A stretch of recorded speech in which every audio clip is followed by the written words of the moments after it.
So figure is given here as if we पूरा Kevin completely पूरे के Kevin, जैसे कि हम सब केविन में हैं और इसे एक स्ट्रिंग से बांधेगा पूरे केबिन को और ऐसे सर्कुलर मोशन में घुमाएगा। कितना मजा आएगा, बोलते हैं तो मजा।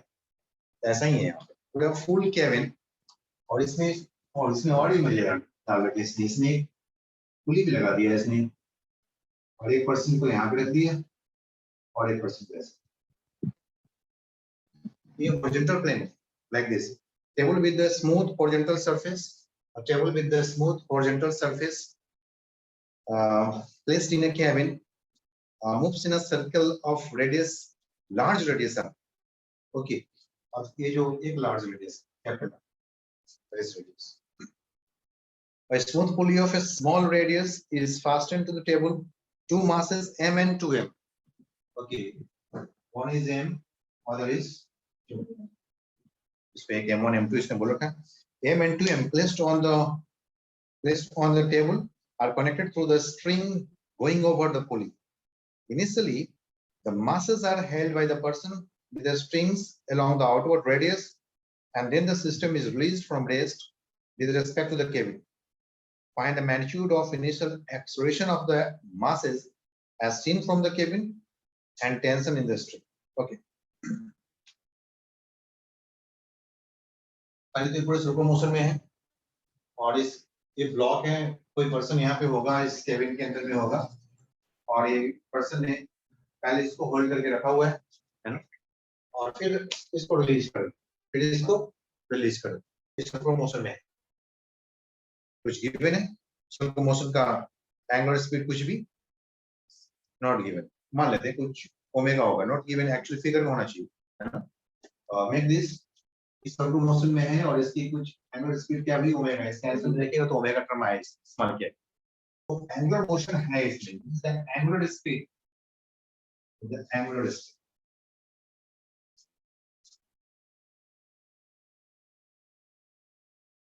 बुक में आप चेंज कर ले, उसमें रख लीजिए, ओमेगा रख डाल लीजिए, जहाँ पे सर्कल बना रखा है यहाँ पे वहां पे ओमेगा रख लीजिए, कुछ इंफॉर्मेशन वहां पे।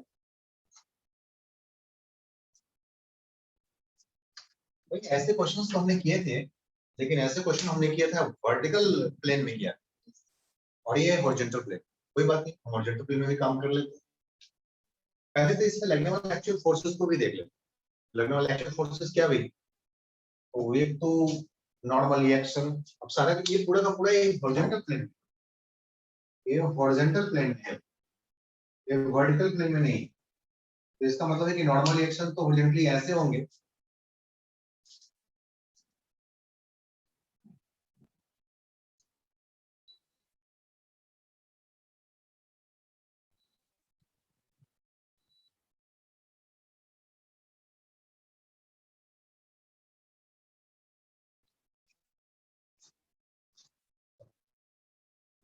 तो normal reaction is this way and mg is this way. तो हम इसका एक क्रॉस सेक्शन भी अगर मैं यहाँ पे देखना पड़े किसी एक बॉडी का, हमें तो ऐसे लिखेंगे कि भाई एक स्ट्रिंग यहाँ पे अटैच किया हुआ, इसमें टेंशन D होना है और नॉर्मल रिएक्शन इसका कुछ ऐसे होंगे और mg ऐसे और सर्कुलर पाथ ऐसे, है ना। मैंने इसका एक एवरीडी बना दिया, m मास से अगर मैंने एवरीडी देखूंगा मुझे ऐसा दिखेगा, मतलब नॉर्मल रिएक्शन हमारे सर्कुलर मोशन में मदद करने वाला है, सेंट्रीपिटल फोर्स नहीं, mg करने वाला नहीं, करने टेंशन T करने वाला, यस टेंशन T कर, एक वन स्ट्रिंग वन टेंशन, तो यहाँ पे टेंशन T है तो यहाँ भी क्या होने वाला भाई, टेंशन। अच्छा पूरे का बॉडी सर्कुलर मोशन में है तो सेंट्रल फोर्स किधर है भाई, टुवर्ड्स द सेंटर, और उसकी वैल्यू कितना होनी चाहिए, तो अगर फोर्स की बात करूंगा तो ठीक है, m अगर हम r के फॉर्म में बोलेंगे, रेडियस के फॉर्म में बोलूंगा, इसकी जो सेंट्रिकल, जो पूरे केबिन का जो सेंट्रिकल एक्सेलरेशन है, पूरे केबिन का सेंट्रिकल एक्सेलरेशन कितना होना चाहिए, AC omega square r in terms of omega, हमने कन्वर्शन करके लिखा था।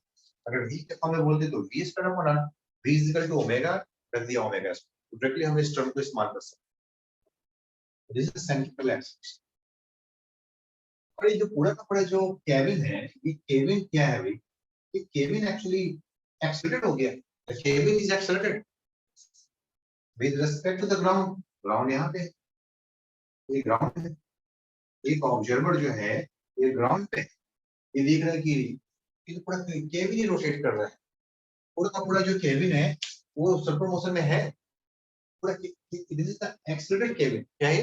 Accelerated cabin. So we can say it is accelerated cabin. कौन सा एक्सेलरेशन है इसमें भाई? Centripetal acceleration. It is accelerated cabin. Centripetal accelerated cabin है।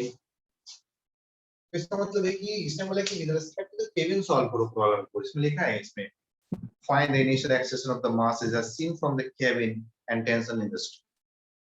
इसने कहा है कि भी आप एक्सेलरेटेड फ्रेम से सॉल्व करो। उसमें बोल रहा है ये हमें बिल्कुल बात देख कर रहा है, ये हमें बोल रहा है कि नहीं आपको एक्सेलरेटेड फ्रेम से ही सॉल्व करना है। बोलेंगे कि न्यूटन्स लॉ ऑफ मोशन हमें अलाउ नहीं करता है एक्सेलरेटेड फ्रेम से सॉल्व करना, लेकिन हम अप्लीकेबल कर सकते हैं, हम इसको अप्लाई कर सकते हैं by using a stereo force. तो स्टीरियो फोर्स क्या होता है भाई? तो स्टीरियो फोर्स एक फोर्स होता है जिसमें डायरेक्शन और मैग्नीट्यूड होना चाहिए। तो मैग्नीट्यूड किधर होगा? मैग्नीट्यूड क्या होगा? तो जिस भी बॉडी पे आपको देखना हो उस बॉडी में फ्रेम का एक्सेलरेशन हैंड लगा, तो इसमें एक स्टीरियो फोर्स देखना पड़ेगा। तो किधर देखना पड़ेगा? Opposite to the acceleration of this frame. तो फ्रेम का एक्सेलरेशन किधर है भाई? इनवर्ड है, तो स्टीरियो फोर्स किधर लगेगा? आउटवर्ड में। तब सेंट्रीपिटल इधर है तो सेंट्रीफ्यूगल हो जाएगा, अवे फ्रॉम इट। ओके भाई, मैंने इस पे आप पे एक और फोर्स लगाया था मुझे, आप पे लगाना पड़ेगा m into AC, और AC की वैल्यू हमें मालूम चल चुका है ओमेगा स्क्वायर। और इस r के रिस्पेक्ट में इसका जो लेंथ है रिस्पेक्ट टू लेंथ ये काफी कम है, सिर्फ स्मॉल, तो it is m into omega square. और यहाँ भी कुछ ऐसा ही आ रहा, लेकिन यहाँ पे इसका मास डबल है क्या? 2m into omega square. Yes, तो काम हो गया। It's a type of zero force. It's a type of zero force.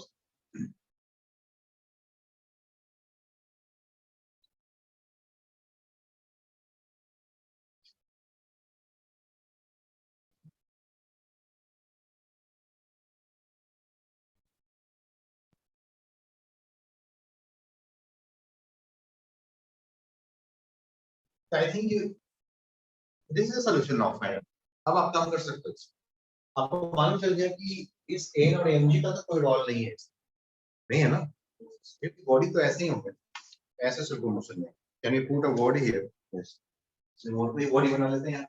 इस एक टेबल है, केबिन का फ्लोर है और ये बॉडी है, और सर्कुलर मोशन ऐसे स्ट्रिंग इज दिस, ऐसे स्ट्रिंग लगे होंगे ये वाली, इसको मैंने स्ट्रिंग बना दिया यहाँ पे ऐसे, और ये बॉडी है वन ऑफ द बॉडी। तो वन ऑफ द बॉडी में जो नॉर्मल एक्शन लग रहा है वो ऐसे लग रहा है, एमजी जो लग रहा है ऐसे लग रहा है।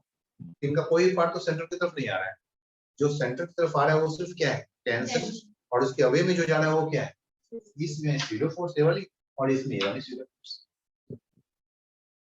तो सर्कुलर मोशन कांसेप्ट तो हमें पता है, नहीं? अब इस अभी अब ये जो इसमें एक्सेशन आने वाला है सारा कुछ, अभी एक्सपेक्ट करेंगे, एक्सपेक्ट करके कहां पे जाएंगे देख लेते हैं। 2m भाई 2m हो, तुम्हें ज्यादा फोर्स लग रहा है, तुम्हें एक्सेशन इधर होने वाला है, इसके रिस्पेक्ट में इधर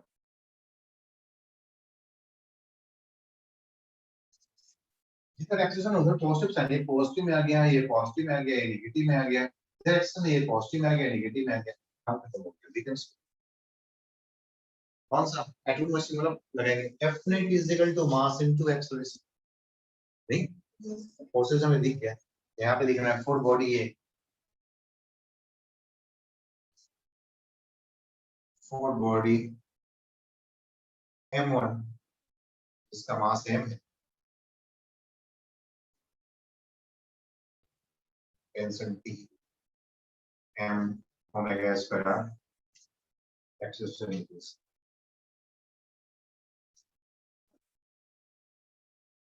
ओके। क्या लिख सकते हैं? T minus m omega square is equal to mass into x।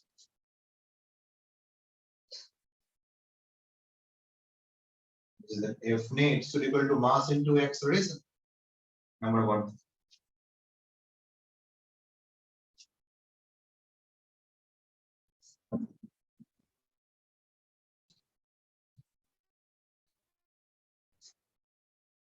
Similarly for body B, M2, that is equal to 2m. Carrying two times m omega square r minus s की तो ही रहना है. So equal to 2m into that's number. Solve.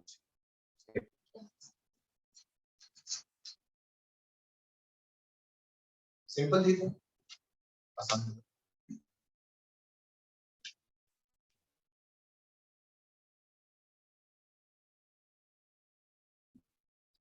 Is she talking everybody? Arsika? Yes, sir. Really? Yes, sir.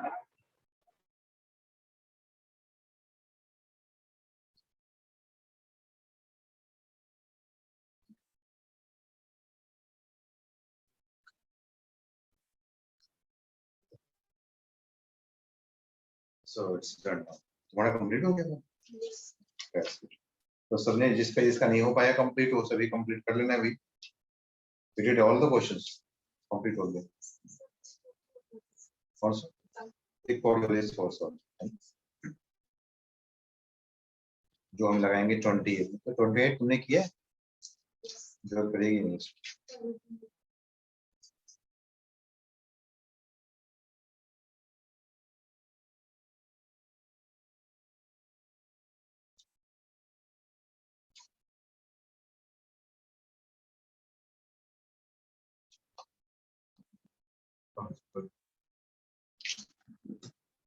Complete कर लिया तो that's why ये for you.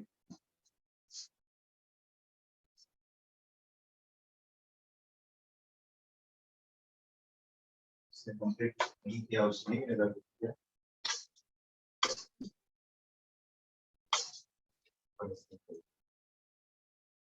Completed. हाँ ये काम और करें.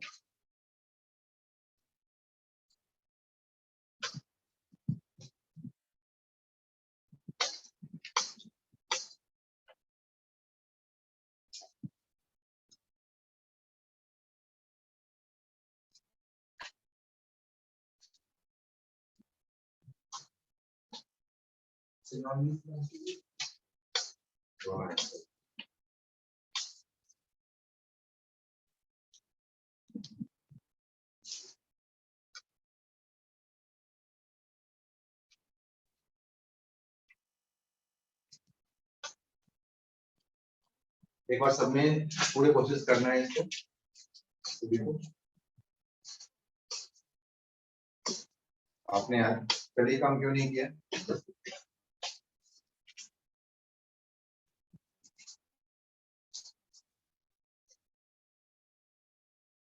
What must be completed in time?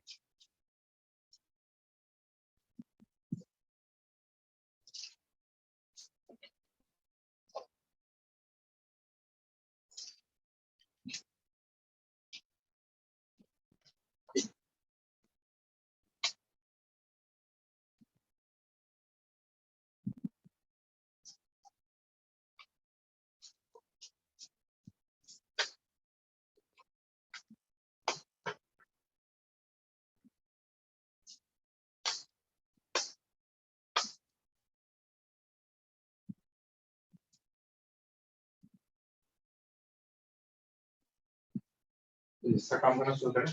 Inform to promote. अभी मैं इधर देता हूँ.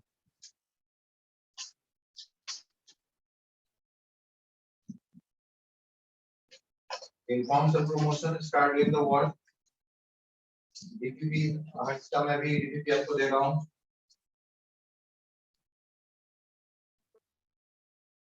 Yes.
कौन सा क्वेश्चन देख ले पहले?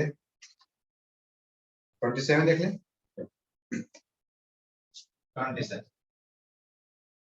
फ्रिक्शन ऐसे भी 27 page number 99. Okay, everybody, get the page 99. A block of mass m slips on a rock horizontal table under the action of horizontal force applied to it. Okay, so block of mass m slips on the horizontal table. Yeah, horizontal table है under the action of the horizontal force applied to it. The coefficient of friction between the block and the table is mu. The table do not move on the floor. And the total frictional force applied by the floor on the legs of the table. Okay, इसमें legs की बात कर रहा है तो फिर हमें legs ही form करने पड़ेंगे. चलो legs बन गया ऐसे और 4 legs दिखाने होते तो हम और 4 legs ऐसे दिखा पाते फिर ये भाई we saw here all 4 legs of a table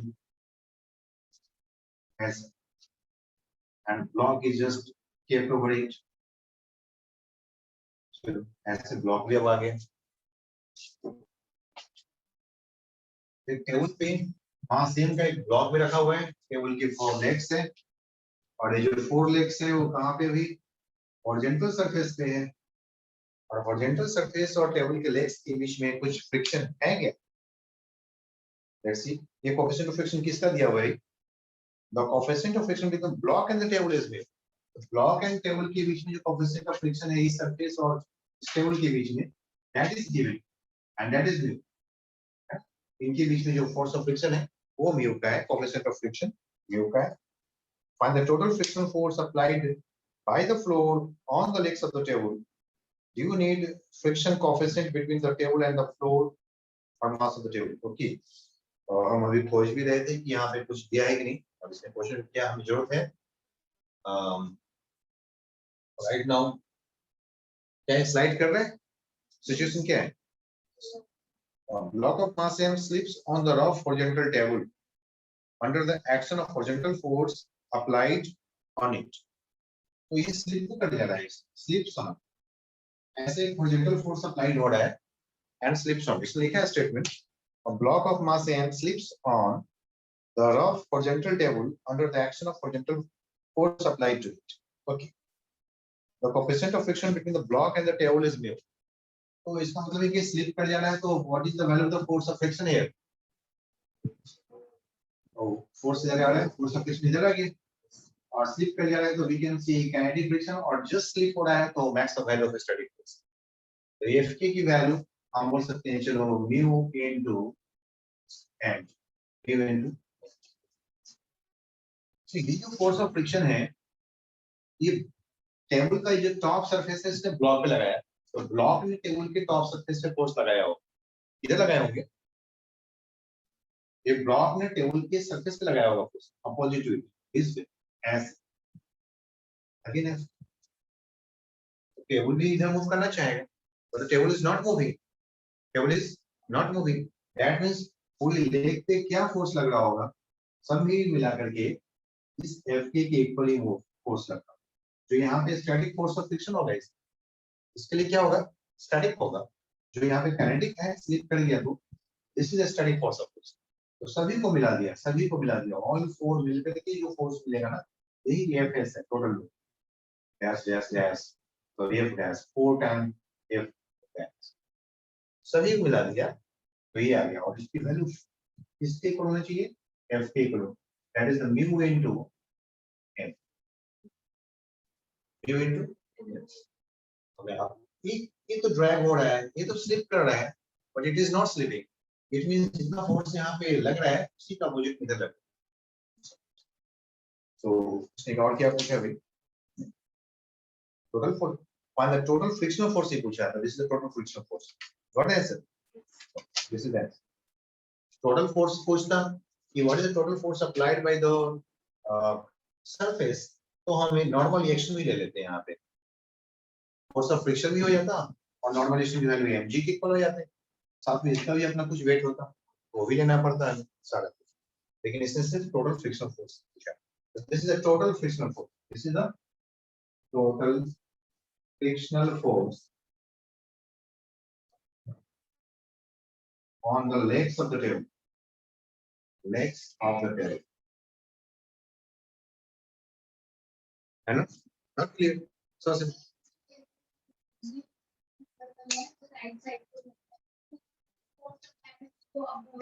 बिल्कुल इसको हम मैं यहाँ पे लिख दें और this is on the block, on the block. और यहाँ पे लिख दें जबकि obviously अभी आ गया कि on the table, this is on the table by the block, by the block. और इसके बारे में लिख दो, ये है on the table, on the by the surface. Block के ऊपर था, by the surface ground floor. तो जितने कांटेक्ट भी फॉर्चुनेटली ये जो टेबल है यहाँ से भी कांटेक्ट में है और ऊपर से भी कांटेक्ट, तो दोनों ही इसमें फोर्स ऑफ फ्रिक्शन दे रहे हैं, इसने भी दिया इसने भी दे दिया। Not clear? सो सिंपल, आसान नहीं हो पाया।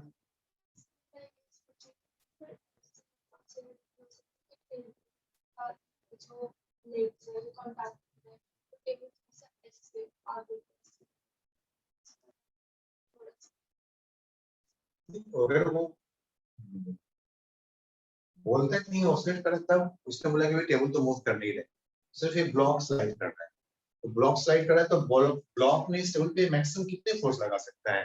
ये तो इसने हमने ब्लॉक ओवर ब्लॉक का ही केस हो गया, कितना लगा सकता है? तो जो इसके पास फोर्स ऑफ फ्रिक्शन आ रहा है that is v into m, और इसकी मैक्सिमम एक्सेलेरेशन क्या पॉसिबल है, कहां से पॉसिबल है? तो जो इस पे लगने वाला फोर्स है और जो यहाँ पे लगने वाला फोर्स है उनकी वजह से ही मैक्सिमम। हाँ, अगर ये फोर्स की वैल्यू ज्यादा हो जाता है, इस एफ के की वैल्यू ज्यादा होता है इसकी वैल्यू से, इस स्लाइड कर जाता, लेकिन इस स्लाइड नहीं करा, that means this force is static friction adjustable है, इसकी वैल्यू ज्यादा हो सकती है।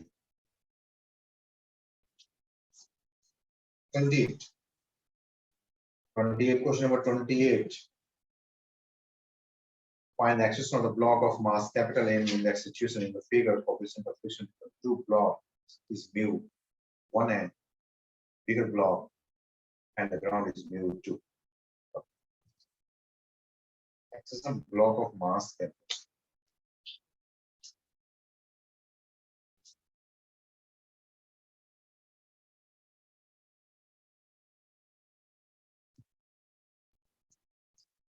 So next is 28. Draw the diagram of 28. Is it clear, everybody? Next 28.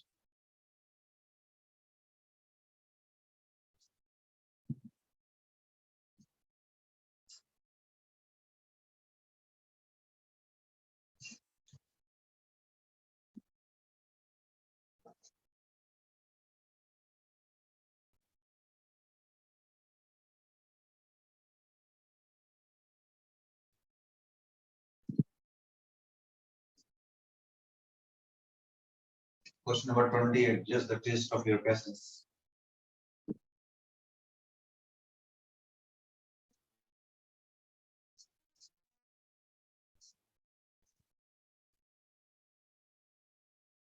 Let's see कि आप कितना patience रख रहे हैं इसमें during solving this problem.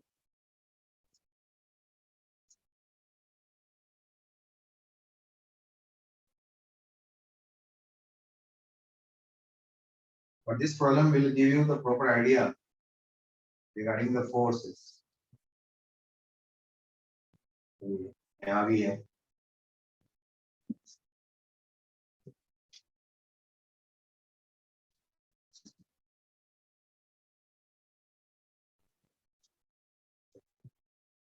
यहाँ पे फिक्स्ड है ना, ये यहाँ पे फिक्स्ड है।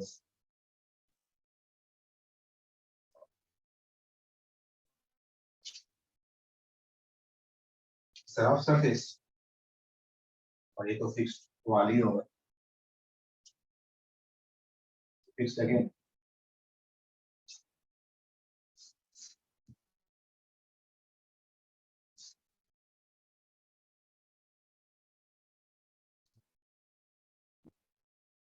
वर्टिकल वॉल वहां से फिक्स किया हुआ है यहाँ पे ऐसे, यहाँ भी इसको फिक्स किया हुआ है। ये जो पुली है इस ब्लॉक के साथ अटैच है। This pulley is the part of this block, just like the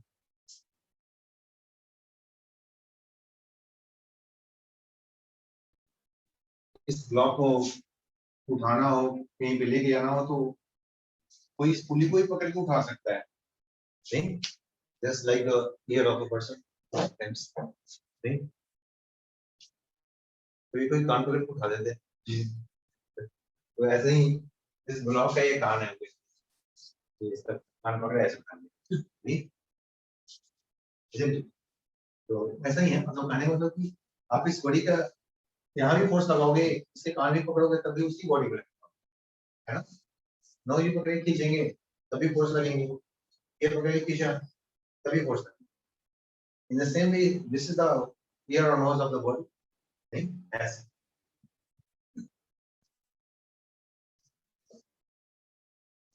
one string one tension, one string one tension। Question में तो आप देखोगे कुछ है ही नहीं, बस